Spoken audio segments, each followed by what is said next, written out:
Welcome to First Strike here on VEASAN. I'm your host, Dave Ross. For the next hour, we're going to break down everything from a very intriguing card coming up Saturday night in Las Vegas, Nevada. Going to have Lou Finocchiaro, Jordan Sherwood, Reed Kuhn, and our producer extraordinaire, Britton Hess, going to lay out some Britton's bombs and his expertise at the end of this program. But it should be a very compelling main event with Xiaonan, taking on Mackenzie Dern in the in the main event at 115 pounds. Always on Tuesdays, we do First Strike First Look here across the network, wherever you get your podcast. You can hear Lou Finocchiaro and I break down the fight card as we try to get a jump on the numbers on Tuesday before we get to the Friday taping here of First Strike. Let's bring back in the aforementioned Lou Finocchiaro. You can follow him on Twitter, as I do, at Gamblou, and the host of the About Business podcast. Lou, great to have you back on, my friend. Let's see if there's any changes that we've seen in the main event since our Tuesday conversation with Xiaonan taking on Mackenzie Dern. After watching the weigh-ins, and weight cuts can always be an issue, any changes for you right now, Dern, the solid minus 230 betting favorite? There are no changes per weigh-ins. Ms. Yan was the first to weigh in, so she's all business and ready to go. And Dern waited a good 35 minutes to step on the scale, but was jovial, smiling, and looked great, which is huge because she has had a past of struggling with 115, mostly before she was this professional. So no issues really there. We're down to which of these two women, since their fights 2 fights ago when each was exposed. Dern striking against Marina Rodriguez, and Yan by getting dominated in the wrestling department by Esparza. Which one of these two women's learned the most wrestling since then? Yan with takedown defense, and Dern with the ability to take down, because the one that's advanced the most since then is the one that will win this fight, because Yan can't have it on the floor and Dern must take it to the floor. Do you look at this, Lou, and say, okay, Mackenzie Dern, you mentioned Rodriguez didn't go very well for her in that main event, but at least she's been in main events, potentially going 5 rounds here, having that experience against Xiaonan here, where maybe, bright lights now, a potential 5 round in a main event. Does that factor in that Mackenzie's kind of been here, done that in this spot before?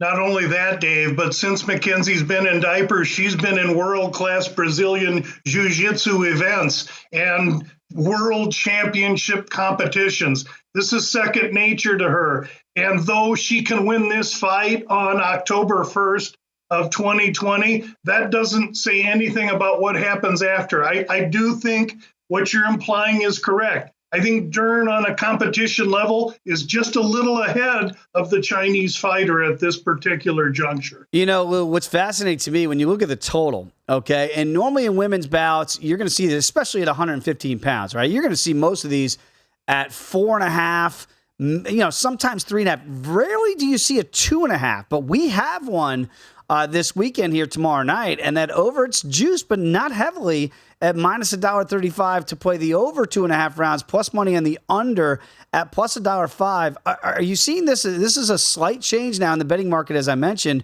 What do you make of that total here, relatively low for a women's main event?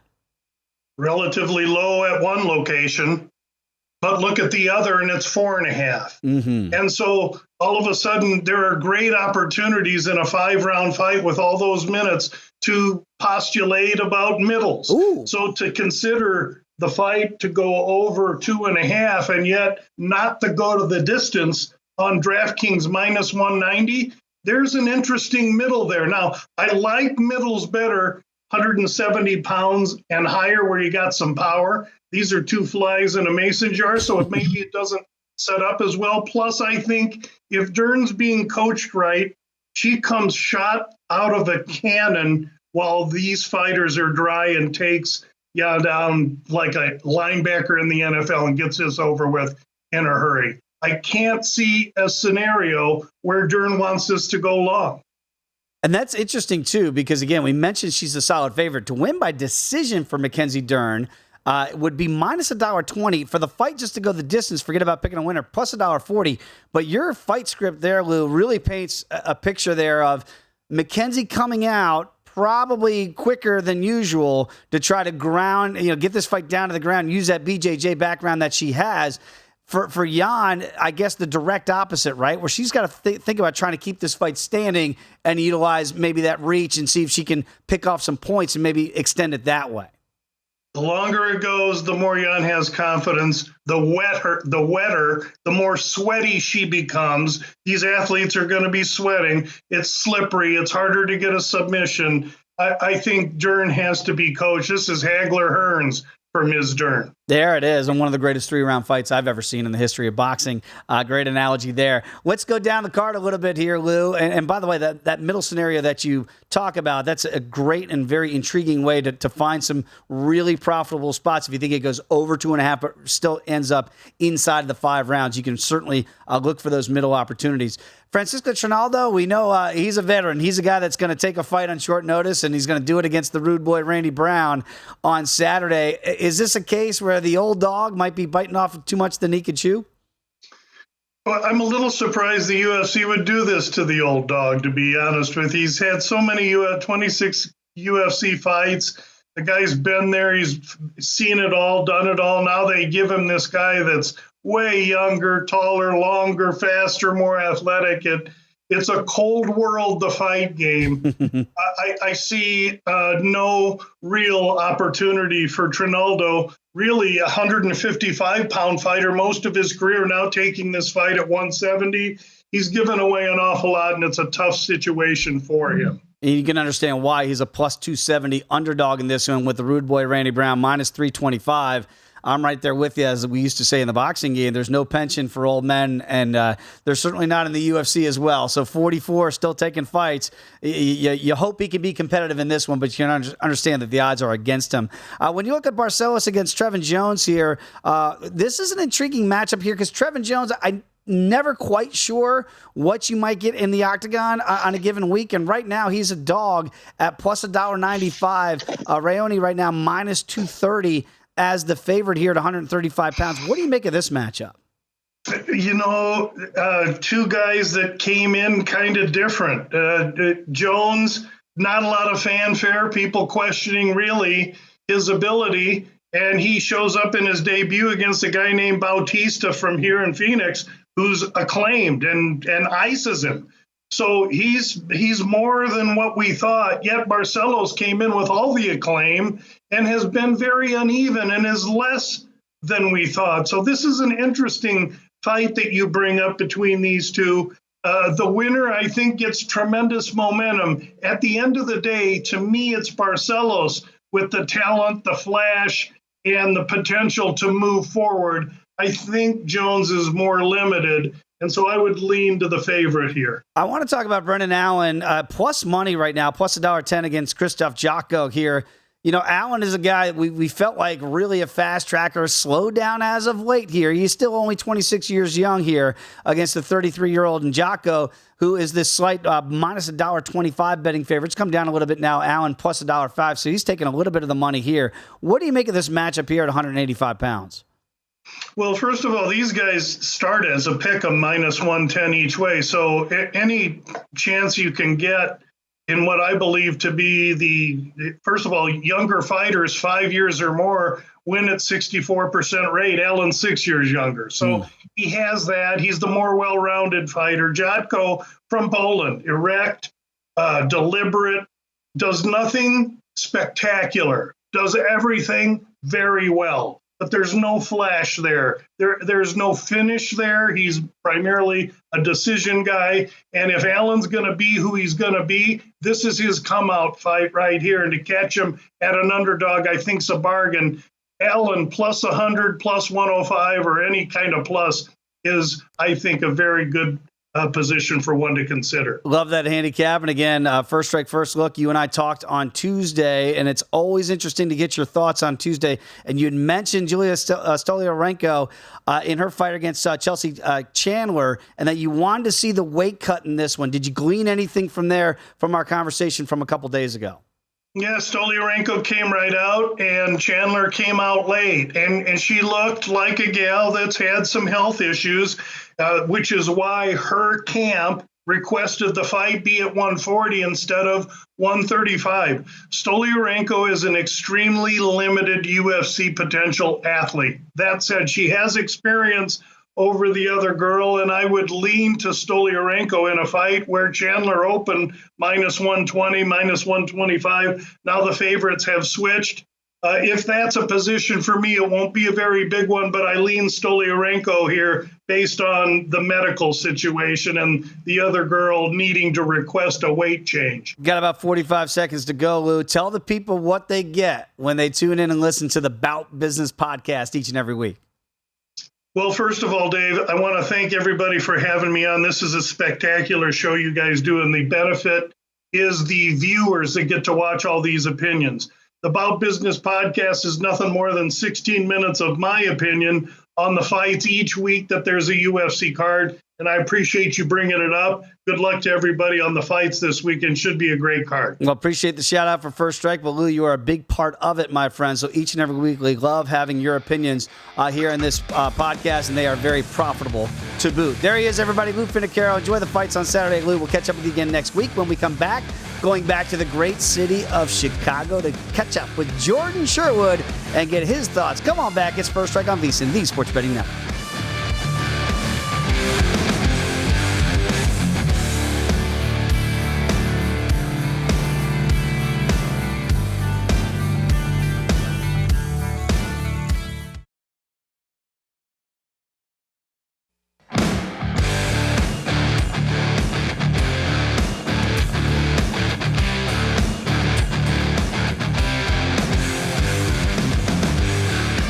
DraftKings Sportsbook is giving you plenty of ways to bet the UFC. Just download the DraftKings Sportsbook app. You're going to be able to bet on more than just the main event. DraftKings has great odds on fight lines, total rounds, and futures for all MMA events. Eligible restrictions to apply. See DraftKings.com/sportsbook for the full terms and conditions. We roll on here on First Strike on VSiN. Dave Ross here in Las Vegas. Jordan Sherwood joins us from Chicago. Follow him on Twitter as I do at Woodon at ESPN 1000. And, of course, the host of the Unnamed MMA podcast. Jordan, great to catch up with you, my friend. We're not going to talk anything about the White Sox and painful baseball seasons for the Cubs and Sox there. So let's talk about your pod. Begin this conversation, the Unnamed MMA pod. You have great guests on there. Tell me who you talked to recently and your overall thoughts of this card coming up tomorrow. We just had Bilal Muhammad on, so that podcast is now available. He's over in Abu Dhabi training and prepping for UFC 280, his big matchup with Sean Brady. We learned on the podcast for the first time he'll have Khabib Nurmagomedov coaching in his corner. So obviously having one of the greatest of all time puts him at a decisive advantage. And look, he sounds ready. It's a big time matchup. It's unfortunate he had to take the fight because he couldn't get any other fight, but he's going to take on the 15-0 undefeated Sean Brady. And right now, Bilal's an underdog. And I would suggest you probably grab him because I don't think he's going to be an underdog for quite much longer. As we say, remember the name, Bilal Muhammad, looking to put on a show against the undefeated fighter. Can't wait to talk about that fight. Let's talk about the main event here in this one coming up tomorrow night. Mackenzie Dern against Xiaonan here. What's interesting to me is the total. And we understand why Mackenzie is a prohibitive over $2 betting favorite, minus 230. But you don't see many, and you do see it here at DraftKings, where that total's sitting at 2.5. Now, it is juiced slightly to the over here. But is this too good to be true? Or are we being set up for a quicker night than what people might expect? I don't think we are. I really believe that the combination of what we've seen out of Mackenzie Dern, and obviously she's one of the most accomplished grapplers and jiu-jitsu practitioners we've ever seen enter into the UFC. And she has a lot of submissions to her game. But I think the last fight that she had against Marina Rodriguez is an excellent example of what we're going to see play out tomorrow night. She did get Marina to the ground. She controlled her, I believe, for a round. Could have been argued a 10-8 round, but she didn't get the submission. And after that moment in the fight, she couldn't get the fight back to the ground. And now she had to rely on her stand-up, which is ever improving, but I don't think at a level that you'd say is championship caliber. And Xiaonan, has very good stand-up. I mean, that's what her background is. She's very fluid, very quick. And I think despite the fact that, yes, Carla Esparza took Xiaonan down, and Carla Esparza takes everybody down. I mean, she's a wrestler, for Christ's sake. Right. I really think that the over is certainly a valuable play, because I don't believe Dern's going to get Xiaonan out of there quickly. And I, quite frankly, Jan think is going to keep this fight on standing. So, yeah, I think it's too good to be true. I'm playing it today. I'm playing it tomorrow, that this round's going to go deep into the night. Well, Jordan, what's interesting about that handicap, too, if you think Jan can keep this fight standing, I mean, you would think then, fight script, right, that she's got a real shot to pull the upset here as the decided betting underdog, almost at getting plus $2, about plus $1.90 right now in the comeback. Do you think she's live? Is she in play? Because, again, if things goes later, we would think Mackenzie might tie her. I played her already. I think she is live. For the simple fact that, like, Mackenzie Dern really isn't a takedown artist. Like, I think she has like 9 or 10% takedown rate. I mean, look, when she gets the fight to the ground, she's dangerous, as anybody could be, in men or women. She could hunt for submission. Mm-hmm. But I don't think that she's going to be able to utilize striking to get the fight to the ground as often as she'd like. So Jan's going to keep this fight standing, I think, for a majority of the fight, and that favors her. So why wouldn't you play her, especially at plus $2? Whereas Mackenzie Dern probably should be like $1.50 favorite, in my mind, in this fight, and that's where I would value her. This is way too expensive to back. I love when you mention hunting for submissions, because that's what Alexei Oleinik does. He's going to try to get the fight down against Ilie Latifi and get this thing down to the ground, and then look for an Ezekiel choke or some sort of choke to try to get this finish. He is not a young man. We know that he is a decided underdog here at plus $1.60 is what I'm seeing right now. Is Latifi the rightful $2 almost betting favorite in your mind, or should this be a little bit tighter? I mean, I think it should be closer to $1.80, $1.85, but I'm not trying to make light of the fact, but Latifi doesn't have a neck. Like, he just doesn't have a neck. And, like, when you talk about Alexei Oleinik and how he hunts for submissions, but he hunts for the Ezekiel choke. It's not like that he's arm barring guys and leg locking dudes. You know, he has really one fundamental submission. And I don't think it's going to be available for a guy in Latifi who's compact, good wrestler, very good power, could probably put Alexei Oleinik's lights out if he lands something. So I'm going to actually bank on Latifi getting this fight to the ground and really just controlling Oleinik with his top game. I question also Oleinik. It's the heaviest he's ever been since he made his UFC debut when he weighed in on the scale on Friday afternoon. I think that's certainly something to look at. And as you mentioned, his age, too. He's been doing it forever. I don't think the submission is there. Latifi all day in this one. And again, Latifi, not a spring chicken himself. Both these guys north of 40 here. But, yeah, I'm kind of with you on that. I'm surprised. Look, the Ezekiel choke, we talk about he's a one-trick pony. It's a great trick, but it might be the only trick that he has for a guy that has a 7-inch reach advantage, but there's no way he wants to stand and trade because his hands just aren't that good, right? So the only chance is to go down to the ground. That's where, as you mentioned, Latifi is very proficient with his wrestling, could have an advantage there as well. So it'll be very tough to get that Ezekiel choke, but that's what Oleinik will look to do. The Rude Boys back in there, Randy Brown, and you got Trinaldo. Speaking of men not so young anymore, it feels like a really bad spot for Trinaldo here against Randy Brown. What do you make of this matchup? Yeah, I think we're finally going to see Trinaldo's decision to move up to 170 cost him, just from an athletic and size standpoint. I mean, I want what Trinaldo's drinking at 44 years of age, still doing it. I mean, 14-4 in the UFC. Five out of his last 6, he's won in the UFC. But Randy Brown with the athletic advantage, the length advantage, that jab is going to be there. Randy Brown needs to be put into like a firefight and into a phone booth, like we saw in his loss against Vicente Luque, for him to be, I think, not wind up with a unanimous decision victory. But I think he just peppers Trinaldo from distance all day, doesn't get into trouble, avoids the takedowns. And we finally see, Francisco, as I mentioned, Francisco Trinaldo's decision to go up to 170 finally cost him. There's plus money to be had. If you don't want to lay that big price tag with the Rude Boy Randy Brown, you can win by decision at plus $1.40. Is that where you might be more inclined to go? It would, because I just don't think Trinaldo's a guy that is going to get finished. He's so durable, a guy that's going to obviously have the advantage on the ground. And Randy Brown's not a powerful striker.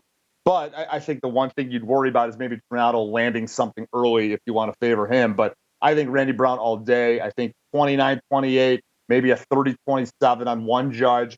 Randy Brown should win this fight pretty convincingly. He's going to be in one of my parlays for sure. Yeah, absolutely. Let's talk about Joaquin Silva taking on Jesse Ronson here. Silva right now, small favorite at minus $1.45. Do you like the favorite or are you backing the dog here?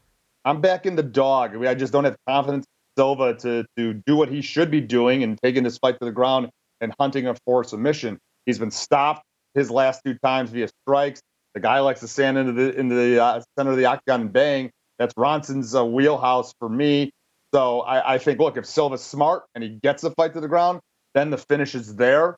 If not, Ronson's going to probably land something and be able to overwhelm Silva at some point in the fight. So actually, I mean, small play on Ronson if you ask me to pick a winner, but I actually like the total in this fight. I think we get a finish, either submission for Silva or Ronson via TKO midway through the fight. All right, there it is. So the under 2.5 there, get some juicy money on the comeback there at some plus price tags. Very quickly, got about 45 seconds. Any other fight on the card here on Friday that really intrigues you from a possibly profitable standpoint?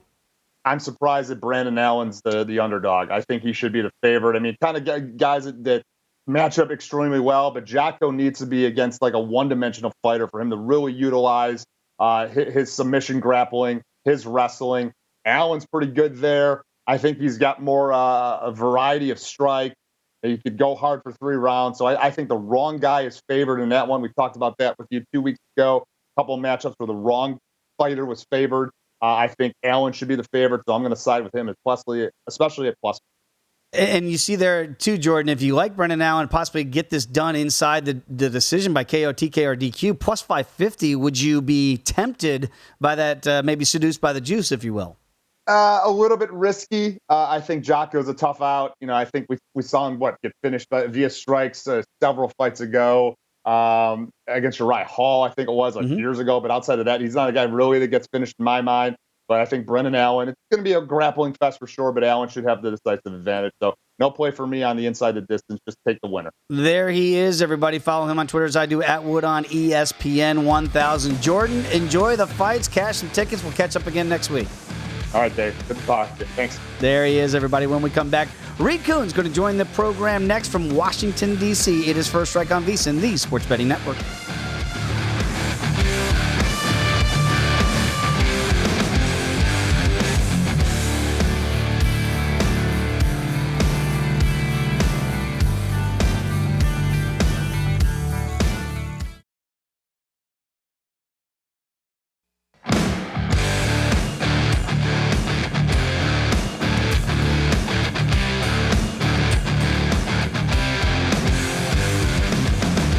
Start your morning with VSiN's new podcast, VSiN Daily Morning Bets. Josh Applebaum gives you every piece of info you need to get ready for betting the day's biggest games in just 15 minutes. He discusses line movement, injuries, what you need to be looking for, and before and after you make those wagers. Make the VSiN Daily Morning Bets podcast part of your morning routine. Download and subscribe wherever you get your podcast. Back alongside Reed Kuhn, I am Dave Ross here on VSiN. This is First Strike, and Reed joins us from Washington, D.C. Reed, always great to catch up with you, my friend.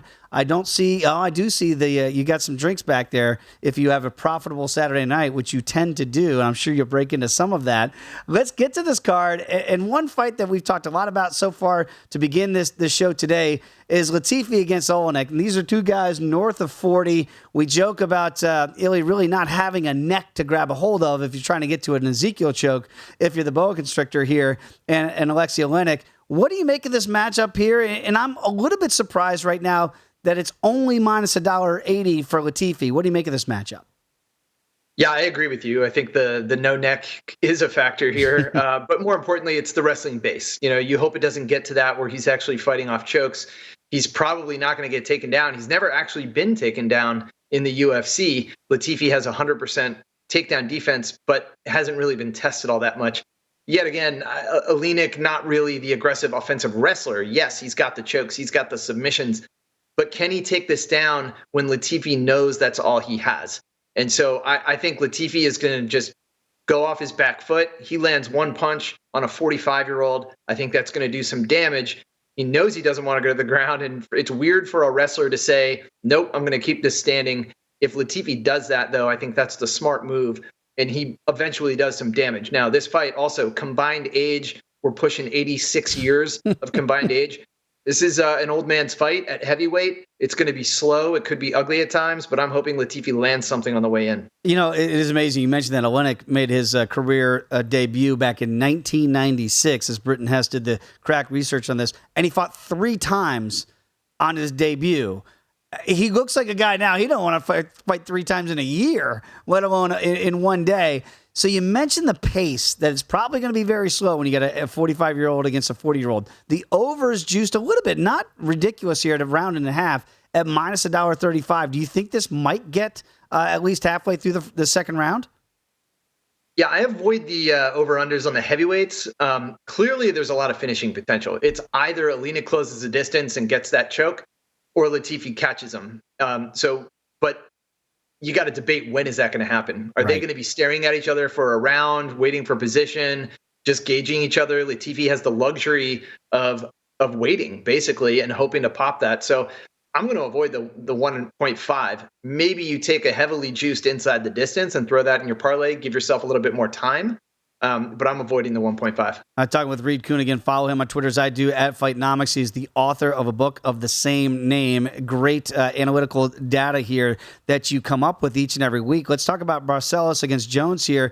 Trevin is a guy that is always interesting to me, but I don't know necessarily what I'm going to get. I feel like the number is going up on the dog here. He's now getting 2-to-1 odds, plus $2. Barcelos now up to minus $1.40. I'm seeing some shops minus 230 here at DraftKings. What do you make of this matchup? Is this a live dog in Jones, or do you think maybe you go with the favorite here? I think I'm leaning the favorite here. And I do that cautiously because it's not a ton of sample size on both these guys. At bantamweight, I do think that they will stand in trade. And when I look at the striking metrics, Barcelos has a lot of advantages. He is way more accurate. Both guys are kind of hesitant. They like to be counter strikers. Mm-hmm. But when you are much more accurate and have better defense, which Barcelos has, that bodes well in a standing exchange. These are bantamweights. We're not expecting one-punch knockout power. If you had to predict a knockout, maybe you give that to Jones, but he's walking around with a liability. 59% head strike defense is terrible. It is like way below average. So that is a liability for him. He's going to get tagged up because Barcelos is very accurate. So in those exchanges, it's Barcelos winning those exchanges. Jones maybe with the better power. I don't really see a lot on the ground that differentiates the two. Barcelos has some submissions. Jones does not. They both have had good control. I think that cancels each other out here. I think it's just going to be a back-and-forth striking duel where Barcelos just scores more points. All right, so he should be the rightful favorite according to the data that you've compiled there. So again, minus 230 we're seeing for Barcelos over Jones in that matchup. Philippe Lins, plus $1.50. I'm seeing plus $1.55, shifting a little bit against Maxim Grishin in this one here. What do you make of Lins as the underdog here? Yeah, I actually like him as an underdog here. I think he has a better than coin flip chance, so I'll take the pretty steep plus, or not steep, plus 150. I think where I last saw him. Mm-hmm. But again, similar story as the last fight. You got Lins, who is much more accurate. So maybe he's scoring the points on the feet. He doesn't have the knockdown power, though. That would be Grishin. At least he has scored 2 knockdowns. So he has the power advantage. But if it does go to the ground, then Lins has been in control the vast majority of the time, whereas Grishin kind of hit or miss, but he's really not the one initiating that. So could be a boring heavyweight fight. I don't, back and forth, but Lins, I think there's enough there to pull for the plus money. Yeah, again, we've talked about that on previous episodes of First Strike here. When the value is there, and you've cashed a lot of those tickets, when you see the number might be off a little bit, I'm picking up what you're putting down, that it might not be the most exciting fight, but maybe Lins is at plus $1.55 we're even seeing now. That's a pretty good price tag there. The first fight of the night here, Guido Canetti is plus 240 against Randy Costa here. Is this a live dog situation in the numbers that you've seen? To your point, based on price, yes. Now I wouldn't pick him straight up to win, but I think at plus 240 or so, yes, there is some value on Canetti. He does have decent wrestling. If he can get it there, Costa's not going to be the one to take this down. So I think if Canetti is smart, he's going to want to take this down. Costa does have the striking advantages. He has knockdowns. He has accuracy. Canetti has been dropped several times. So I think if Canetti is smart and gets this to the floor as soon as possible, yes, he can squeak out an upset. And there it is again, where maybe the number is a little bit skewed, and there's why there might be some potential to back that dog in that spot. Let's get to the main event here, and I'm very curious what the data is showing here. Potential 5-round matchup here for Xiaonan against Mackenzie Dern. And it's interesting to me because you don't normally see totals here for women at 115 pounds where you can get 2.5, and it's not juiced that heavily to the over. What are the numbers showing you here in this main event here? Is it a live dog, or do you think Mackenzie should be the rightful minus 230 betting favorite? I tend to go with grapplers. You know that. I think Mackenzie Dern is going to take this down early and often. Now, let me concede that Jan does have the better striking.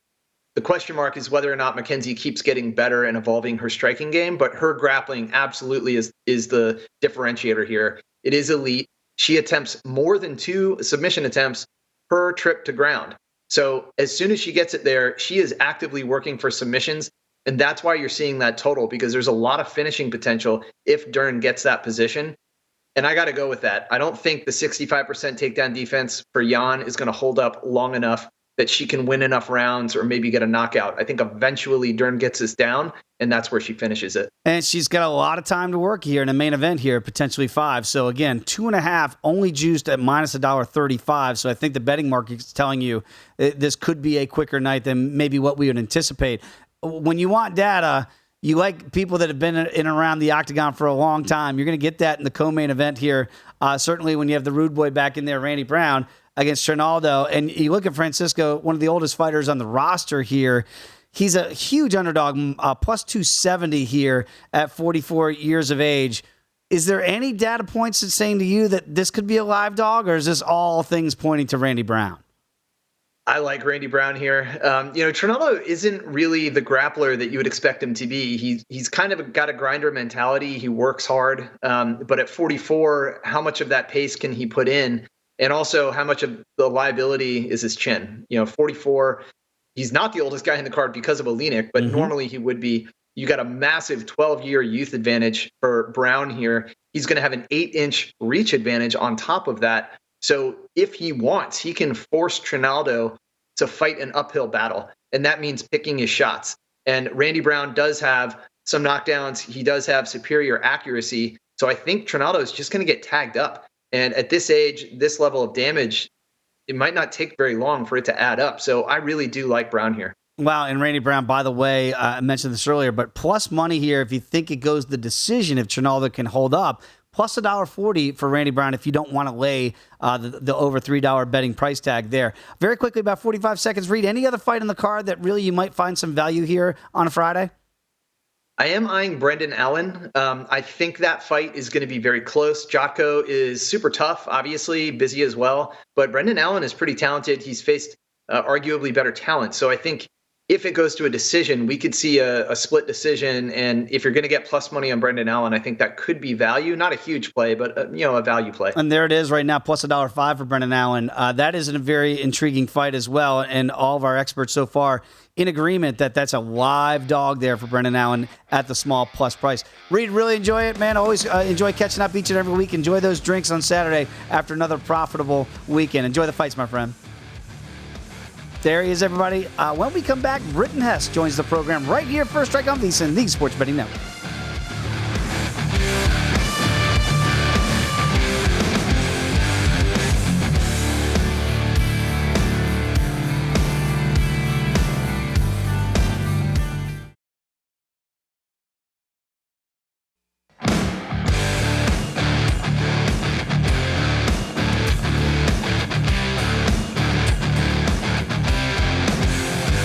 This episode is brought to you by Yes on Prop 27 and DraftKings. Half the country already allows online sports betting for adults 21 years of age or older. It's time to let California fans get in on the action. There's no good reason your friends in New York, Chicago, Philly, Phoenix, Portland, Boston, they can all bet online. But Californians are still forced to deal with shady bookies. Prop 27 ensures California finally catches up. So vote yes on Prop 27. Back alongside Britton Hess, I am Dave Ross. This is First Strike here on VSiN. Britton, it's always great to have you come out from behind the glass to get your expertise on these fights that we have. We've been joking a lot throughout this program, but I think it's actually part of the handicap when you look at Ilir Latifi that he literally has no neck, right? So it's hard for a guy like Alexei Oleinik, who has one move. As I say, it's a one-trick pony, but it's a great trick, the Ezekiel choke. You got to get this guy's neck in order to get that Ezekiel choke. Does that factor into that handicap for you? Definitely, and I think that what Reed said is also poignant, which is that Latifi's never been taken down. So unless we're seeing a standing submission from Oleinik, I don't know if he's got the strength to get Latifi I've never seen down. him do that, right? The Ezekiel choke from the standing position. So it's got to be down to the ground for him to win this fight. Yeah, no, and we know that also he's been knocked out a few times in the last couple of years. He's getting up there in age. We know that concussions, you don't necessarily ever come back 100%. Right. It's easier to get knocked out. Latifi, I don't think that, like I said, he's a great wrestler, huge, strong guy, built like a square. I was looking at the props on DraftKings, because I do like this fight not to go to the distance at minus 250. Ooh. And I looked at the double chance on Latifi because he actually has some submissions in his back pocket that he's used over the years, as well as the KO power. And the odds of him to finish by inside the distance was minus 250, the same as the fight to not go the distance. So just looking at that, I'd say, well, then don't go the distance, and you have a shot if Latifi pulls something out of thin air. You're getting the same odds as Latifi inside the distance. Oh, I love that handicap because, again, instead of taking Latifi minus the 250 to win, you can just take it in case the Ezekiel choke does happen. Mm-hmm. You're kind of getting the wild card here for Oleinik to sink in his move and get the fight stopped at the same price. So I think that's really smart, Britton, because you're basically showing the bettors that there's another way to attack the fight if you don't want to lay the big price tag, and again, by the off chance that Oleinik gets it done. Yeah, no, honestly, the one concern is that these guys are both getting up there in age. They're both, Sherwood, Jordan mentioned that they're both, as heavy as they've ever been. Mm-hmm. So I think that maybe the one concern is that they go at it for a round and a half, and then they're like, all right, let's just lay on each other and ride this thing out. We're old men. We don't need to prove anything to anyone. But I do think that, I do think more often this one's going to be done inside the distance. And as you pointed out to me, and I made mention of early in the show, Oleinik making his debut in 1996. 1996, when he fought 3 fights in one day at the Minamoto Cup Ukraine Open No Holds Barred Championship. So were you handicapping that one? I was not handicapping that one. And by the way, fighting 3 times in one day, no thank you. I'm going to pass on that. I don't want to fight ever. You have another play here. It's not Britton's bombs. We'll get to that at the end of the program here. But you look at the Rude Boy Randy Brown against Trinaldo here, and you believe that this fight might go all 3? Is that what you're looking at? Yeah, so, people have seen the stature. Randy Brown's, 6 inches taller than Trinaldo. But the thing is that Randy Brown isn't necessarily, a crazy KO artist, and he's, not really, and Trinaldo doesn't really get finished that often. He's got 15 wins. That's Brown, 15 wins, only 6 via KO. He's got 5 submissions as well. But Trinaldo's, a little tank at 5'9", 170. Yes. And, his last 3 fights have gone the distance. He got KO'd by Jai Herbert, 4 fights ago. But before that, it was another streak of 3 decisions.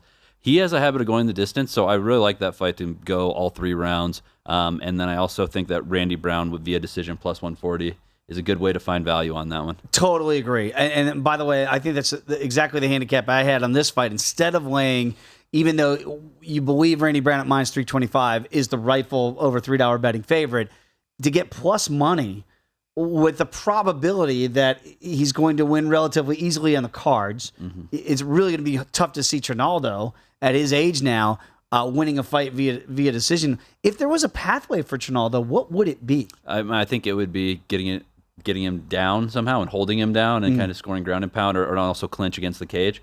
But, it's kind of tough when you're that much shorter to hold the clinch because the guy, you're like trying to hold their head down and it's just, they've got a lot more leverage when they're that much taller than you. Yeah. But like I said, I think that this fight will go longer than shorter. Maybe something crazy happens. It's UFC. We see it all the time.